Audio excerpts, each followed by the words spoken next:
শুভ সকাল সবাইকে। কেমন আছেন সবাই? আজকের সকালটা খুব সুন্দর, মিষ্টি রোদ এবং শীতের আগমনের যে আবহাওয়া সেটি গায়ে লাগছে, খুব ভালো লাগছে।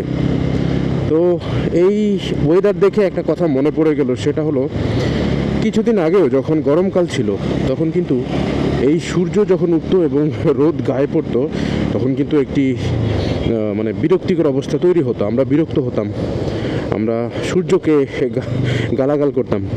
তো আজকে অর্থাৎ এখন শীতকাল চলে এসছে, আজকে সকালে সূর্যের আলো যখন আমার গায়ে লাগতেছে তখন আমি কিন্তু খুব আরাম ফিল করছি, খুব ভালো লাগছে আমার কাছে। তো এই কথাটা এই জন্যই বললাম যে লাইফে আপনি যখন ভালো কাজ করবেন, ভালো থাকবেন, তখন হলো যে আপনি রাইট থাকবেন, কিছু করবেন, তো অনেকেই আপনাকে হিংসা করবে, আপনার বিপক্ষে চলে যাবে এবং আপনার উপর বিরক্ত হবে। তো তাদের কথাবার্তায় কান না দিয়ে সূর্যের মতো আপনি আপনার নিয়মে উঠুন, আপনি আপনার নিয়মে চলুন, তাহলে দেখবেন কখনো না কখনো তারা কিন্তু আপনাকে আবার গ্রহণ করে নেবে। যেমন গরমে সূর্যকে নিতে পারি না, এখন শীত আসছে আমরা তাকে গ্রহণ করে নিলাম, একইভাবে। তো কারো কথায় ডিমোটিভেটেড না হয়ে নিজের জায়গায় অটল থাকাটাই আমি মনে করি শ্রেয়।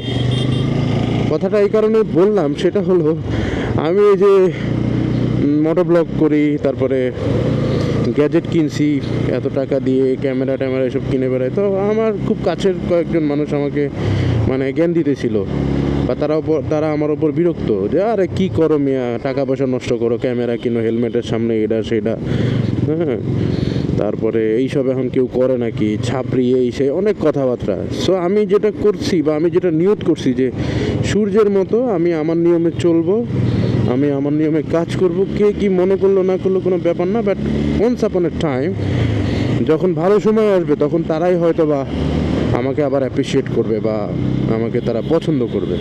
তো সেই অপেক্ষাতেই আছি। আপনাদেরকেও বলি, কেউ যদি ডিমোটিভেটেড করে আপনাদেরকে কোনো কাজে, যে কোনো কাজে, তাদের কথায় কান না দিয়ে নিজের কাছে যেটা ভালো মনে হয় বুঝে শুনে ডিসিশন নিয়ে সেই কাজটি শুরু করে দেন, ওইটাই বেটার মনে হয় আমার কাছে। 27 নম্বরের এই আসাদ গেটের এই জায়গাটা কেন আসলে ব্লক করে দিছে জানি না। দেখতে পেলেন যে আমি অনেক দূর ইউটার্ন নিয়ে আসছি, ওই যে ওইখানে বন্ধ। এর লাভ ক্ষতির হিসাবটা আমি বুঝতে পারতেছি না, হয়তো বা যারা এটা করেছে তারা জানে যে এর লাভ বা ক্ষতি কী।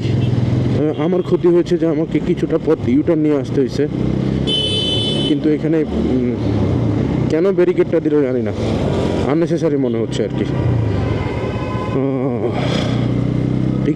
রিক্সা এই আরে ভাই দাঁড়া, হ্যাঁ ওকে। রিক্সা ঢাকার মহাসড়ক থেকে রিক্সা উচ্ছেদ করা বোধহয় একটি অসাধ্য কাজ হয়ে গেছে। এটা এমন একটা অবস্থা যে এটা মানে কি বলবো, এটাকে জীবিত মানুষ মানে মৃত মানুষ জীবিত করার মতো একটা চ্যালেঞ্জ হয়ে গেছে, যে ঢাকার মহাসড়ক থেকে রিক্সা কি কখনোই যাবে না। রিক্সা ছাড়া ঢাকা অচল সেটা আমরাও জানি, কিন্তু মহাসড়কে রিক্সা আসলে মহাসড়কটাই অচল হয়ে যায়, এটা বুঝতে হবে। যারা মহাসড়ককে রিক্সা ব্যবহার করেন, মানে যারা চালান তারা তো আছেই এক ধরনের, কিন্তু যারা ব্যবহার করেন অর্থাৎ যারা চড়েন রিক্সায়, তাদেরকে অনুরোধ করব যে আপনারা মহাসড়কে রিক্সা চড়া থেকে বিরত থাকেন। এতে করে আপনার এবং মহাসড়কে অন্যান্য যে গাড়ি চালক আছে সবারই কিন্তু প্রফিটটা এরকম যে আপনার প্রফিট হলো আপনি একটা বড় ঝুঁকিপূর্ণ জায়গা থেকে সরে যাবেন। অর্থাৎ মহাসড়কের গাড়ি কিন্তু সবসময় একটু গতিময় থাকে, এটা আমরা জানি। তো রিক্সা খুবই হালকা পাতলা একটা যানবাহন, একটা বড় গাড়ির ধাক্কা সহ্য করার মতো ধারণ ক্ষমতা রিক্সার আসলে নেই। তো সেইখানে আল্লাহ না করুক যদি একটা ধাক্কা লেগে যায় তাহলে কিন্তু আপনার অস্তিত্ব খুঁজে পাওয়া যাবে না। তা আপনি এই রিস্ক থেকে বেঁচে যাবেন। সিগন্যাল পড়ে গেল নাকি না, হ্যাঁ যাই, যদিও সিগন্যাল পড়ে নাই, বাট অনেক তড়িঘড়ি সবার।